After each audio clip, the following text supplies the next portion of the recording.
A situation of mounting tension played out outside a residence, heightening into a sharp exchange between a woman and a team of police officers who were in pursuit of an individual named Christopher Ruff. I need to speak with them about an incident. Do you have a phone number for him or anything? I do not. You do not? Do you mind if I grab your information just to say I talked to you and that you said he wasn't home? No, for what reason? What is this about? It's an incident that he was involved in. I need to interview you about. Okay, what incident? The woman, taken aback by their sudden appearance and intrusive actions, asserted that Christopher wasn't present. Despite not knowing his whereabouts, she declined to provide any further information, growing increasingly uncomfortable with the officers' relentless inquiries and the insinuations their presence brought. I don't need to answer that question. What? I don't need to answer that question. Do you answer any questions? Nope. No? Okay, then thank you. Have a good rest of your day. Thank you, you too. Is there a reason you're walking around my car right now? There's 1, 2, 3, 4, 5, 6 of you surrounding my fucking car. Why are you here?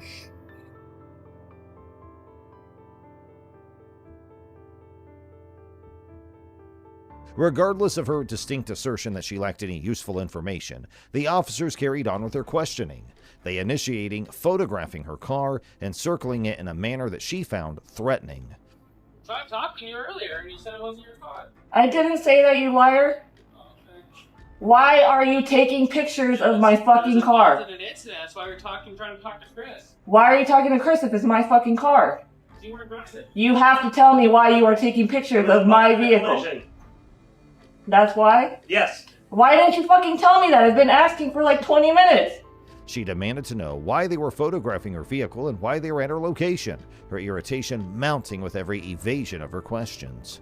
In response to her rising annoyance, one of the officers finally divulged a vague reason for their actions. He mentioned that her car had been implicated in an incident. However, he left the specifics of the supposed incident undisclosed, causing the woman's confusion to persist.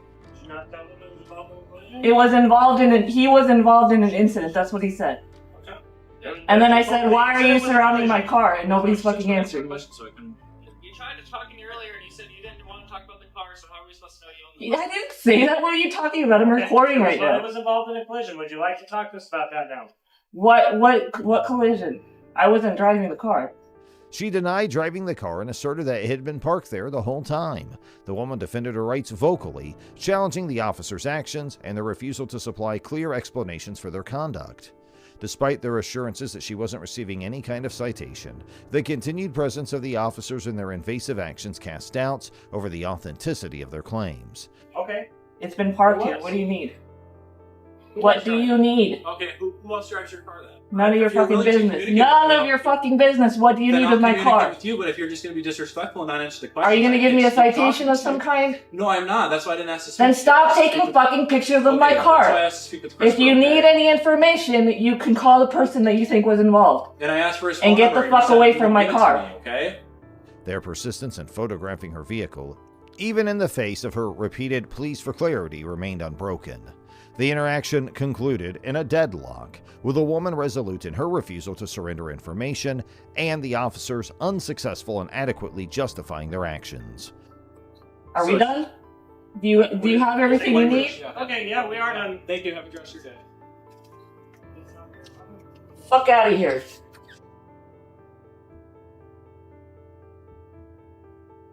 A routine police inquiry had escalated into a tense standoff, leaving a trail of unanswered questions and a residual sense of discomfort.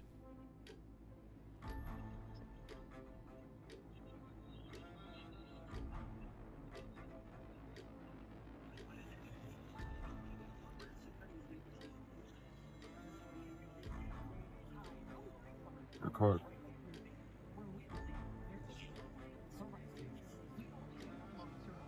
What's up, buddy? What do you want? Any weapons in the vehicle? What do you want? Weapons in the vehicle? You just pulled me over. What do you want? During the traffic stop, an individual in question demonstrates a strong determination to understand the reason behind their detainment. They confidently assert their rights under the Fifth Amendment, refusing to answer any questions until the officer provides a clear explanation for the stop. You need to tell me why you stopped me. What's that? You need to tell me why you stopped me. I'll explain that in a second to you. No, you need to tell me right now. You just detained me on the side of the road while I'm driving. Oh, is that right? Yeah. Okay. I'll explain all that in a second. Can you confirm you have weapons in the system? In the system? Confirm you have weapons in the vehicle.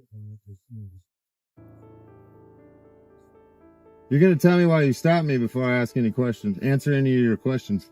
By invoking the Fifth Amendment, which protects individuals from self-incrimination, they emphasize their right to remain silent. You know who I am? Recognize your voice.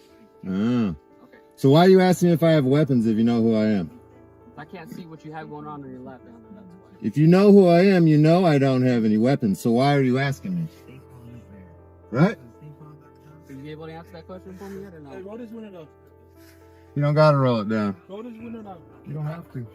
Their insistence on being informed about the purpose of the stop before engaging in any dialogue reveals a strategic approach to the situation. Yeah, it does. You better tell me why, It's not for him. He got right now. Okay, so I'll tell you then. you'll explain to me eventually?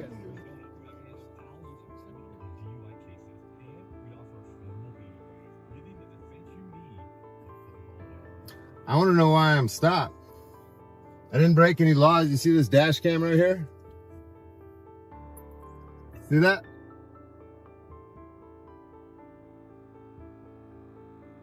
They emphasize the importance of the officer's obligation to state the reason for the stop, seeking transparency and accountability from law enforcement.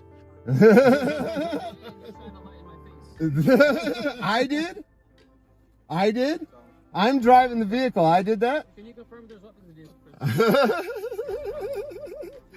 Hey, you guys, I got a dash cam right there that will show all of this. This is excellent. Share this around. This moron knows who I am and he's asking me if I got weapons in the car. By prioritizing their right to know why they were stopped, the individual establishes a foundation for challenging the legality and validity of the encounter. I don't have to answer questions. You know what the Fifth Amendment is? Stand by with him.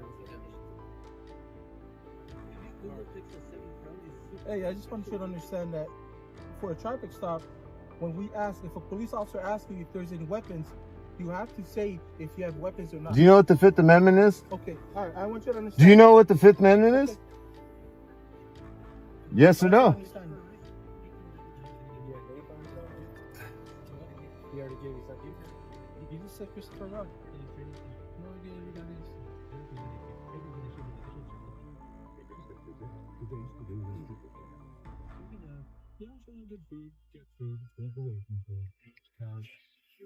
Hit the like button, you guys. Share this. Their assertiveness not only showcases a firm understanding of their rights, but also challenges the authority and discretion of the officer. By putting the burden of explanation on the officer, they aim to ensure that the stop is based on legitimate grounds rather than arbitrary or discriminatory motives. This interaction exemplifies a proactive approach to asserting one's rights during police encounters, highlighting the significance of accountability, transparency, and adherence to proper procedures in law enforcement. Being you have no authority or jurisdiction over me is for me to get out of my private automobile and talk about what I just told you. And you can show me your passport. You got my passport, I dude. don't have your passport. Those gentlemen do have my passport. The Highway Patrol do. Okay. Highway Patrol, how about bring the passport so I can read it to the sheriff? Could you be so kind? So, if you come out and explain to me your passport, I'll hear your side of it. You've already heard my side. I've already told you my So side. you can explain your passport to me. I don't need to explain it. You should know this as a LEO, shouldn't you? I've never seen your passport. The interaction begins with the officers informing the man of his violations and requesting him to step out of the vehicle for a conversation. However, the man asserts his rights and refuses to cooperate, citing that he has no obligation to comply with the officer's demands. He claims that as a United States national, he is not subject to their jurisdiction and asserts his right to freely travel. So ask them gentlemen politely, sirs, highway patrolmen, may I please have my passport to read to the sheriff?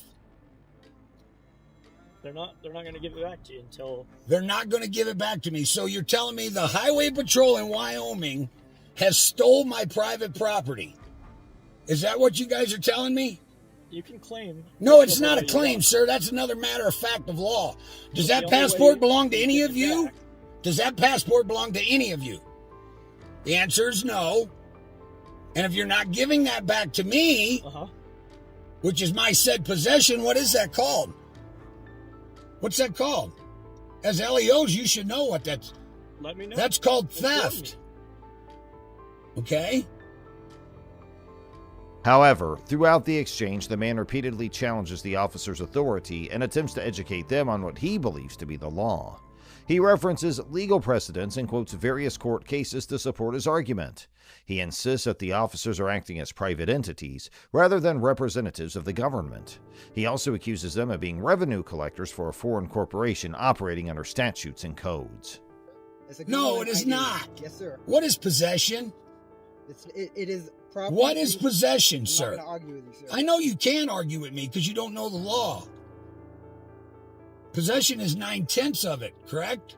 All I said was... Huh? All I said... When I stopped you, I didn't say you're getting a ticket. I never said you're getting a ticket. I just want you to step out so we can talk face to face. We are talking face to face. Out of your vehicle. No, I'm not getting out of my private automobile. This ain't a vehicle. Tensions escalate as the man resolutely refuses to comply with the officer's requests. The officers, growing increasingly frustrated, warn the man that they will forcefully remove him from the vehicle, even breaking the window if necessary. The man counters their threats, proclaiming that he will not allow his rights to be violated and his private property be damaged. Barris, B-E-R-R-I-S. B-E-R-R-I-S. It's in the passport you stole. Okay, we didn't steal your passport. Well, then may I have my passport You'll get back? everything back. What I need you to do, okay, so I'm going to tell you. Okay, so you're driving without a driver's license. You're speeding. You don't have plates on your vehicle. Okay, so what I'm going to do, I need you to get out of the vehicle to chat with us. Otherwise, I'm going to ask you to get out of the car. So right now I'm asking you, will you please get out of the car and speak with us? No, I will not. Okay, I'm going to tell you to get out of the car. You need to get out of the car right now. You're being recorded. That's fine. Okay. And under what authority are you demanding an American state national to get out of this vehicle when I don't have to prove any kind of... I am not in your corporate bylaws. I don't need driver's licenses. That's fine. The conversation becomes heated with both sides firmly entrenched in their positions. The man accuses the officers of theft, claiming that they have unlawfully confiscated his passport, in which the officers ask the man to come out of the vehicle, which he denied to do. I've already helped you. I've educated you about the law, but you're not listening. You're not accepting the facts, okay? Now, I'm going to ask you one more time. I would like my passport back. I would like to get on my way. I have critters with water freezing. I really don't have time for this. Okay, sir. I'm telling you, if we have to, we will break the window, unlock the vehicle, and pull you out. Do you want it to get to that, or do you want to come out and talk to us? Okay, so you're threatening... The man emphasized the urgency of the situation, stating, "I have critters with water freezing. I really don't have time for this." Attempting to resolve the issue peacefully, the individual warned the other person that if necessary, they would resort to forceful measures, to which the cop said, "Sir, I'm telling you, if we have to, we'll break the window, unlock the vehicle, and pull you out. Do you want it to get to that, or do you want to come out and talk to us?" You guys admit that you have no authority over me. We can't do that, sir. Well, I'm sorry you can't do that. Okay. Well, but I am not going to allow you to violate my rights to travel. I will not allow you to damage my private property. Okay? I'm telling you right now. I don't want to damage your private property. That's what I'm saying. Right. I don't want to at all. Okay. All I want you to do is get out of the vehicle so we can talk. That's it.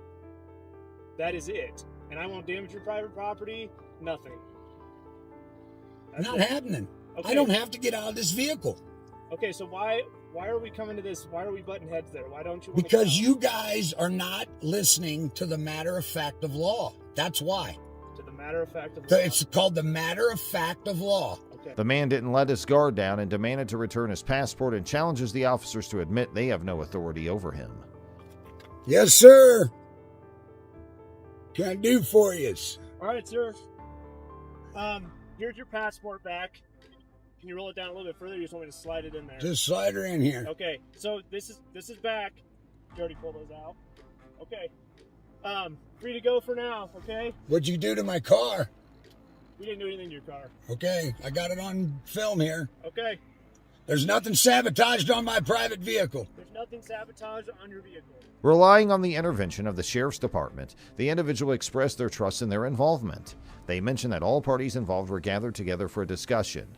The individual noted that a young officer approached them with their passport and handed it to a higher-ranking highway patrolman. Then the man respectfully addressed the officer, asking, "Yes, sir, what can I do for you?" The officer returned their passport, and the individual requested them to roll down the window a bit further for the return. The residents of Baltimore were shocked to know that they were not safe in their homes. The members of the Gun Track Task Force were engaging in dishonest business practices, including fraud, extortion, and robbery. Corrupt cops who swore to protect and serve were nothing more than criminals. Their secrets were revealed in 2017, and since then, the Baltimore story was covered by the media extensively. How did they get caught? How did they manage to save their faces all these years? The significant news that this legendary police fraud gang had been exposed stemmed from the death of Freddie Gray. Given that Freddie died unexpectedly while in police custody, the Baltimore police station was under investigation. To find out how Freddie died and what caused it, an investigation was carried out. According to the inquiry report, 6 Baltimore police officers were involved in the arrest of Freddie Gray. He was caught selling drugs when he was detained. He was dragged to the police van, where they locked the door. But the fact that they disregarded safety precautions and endangered Freddie's life is what went wrong. The policeman in the van was playing with him like he was a toy. He was treated inhumanely and subjected to terrible torture. He was prohibited from using a seatbelt, and his wrists and feet were bound. He was not permitted to have any type of basic safety equipment. His spinal cord and neck were seriously hurt. He was unable to withstand the torture and passed away a week later as a result. There was something strange about the police officers. Therefore, the Department of Justice decided to look into it further. Rod Rosenstein of the DEA decided to investigate and expose this terrible tale. These 6 officers were accused of manslaughter for having little compassion for Freddie, knowing that the police force they had blindly trusted could do something terrible, shocked the public. This top-notch police unit was comprised of Thomas Allers, Mamadou Gondo, Jamel Rayam, Evodio Hendricks, Maurice Ward, Marcus Taylor, Daniel Herschel, and Wayne Jenkins. Everyone paid attention to Wayne since he was the leader. Wayne Jenkins was the worst law enforcement official there has ever been. The GTF was run by him, and he was in charge. You can refer to him as the mastermind. The Gun Track Task Force was uncovered in 2017 by a unit member who confessed to his crimes on a video that the DIA heard. Gondo was in touch with the narcotics gang. The investigators' discovery of the crucial clue that caused them to begin to question the police officers marked this moment as the pivotal one. Gondo's confessions were all recorded by the DAA. He disclosed his involvement in drug sales and use. The DA was surprised when he subsequently detailed other crimes in which he had participated. These police officers have committed a seemingly endless number of crimes. They had a good plan that they followed exactly every day without fail. The drug dealers were their major focus. They would target and torture these individuals. All the narcotics would be removed and sold again. They made more money from this than they could have as a police officer. They go looking for drug dealers to extort drugs and cash from every day. They lack any emotional attributes that a person should have, along with any sense of professional responsibility for the work they conduct as police officers. The only thing they cared about was gathering more drugs to sell. They will make a significant amount of money from this. They did not shoot other individuals with the illegal guns they carry, but instead unintentionally planted explosives on them. They could then detain anyone in possession of an unauthorized firearm. These officers were brought before the court to make confessions after being apprehended. Hearing about all the crimes these officers committed in a short amount of time startled the jury.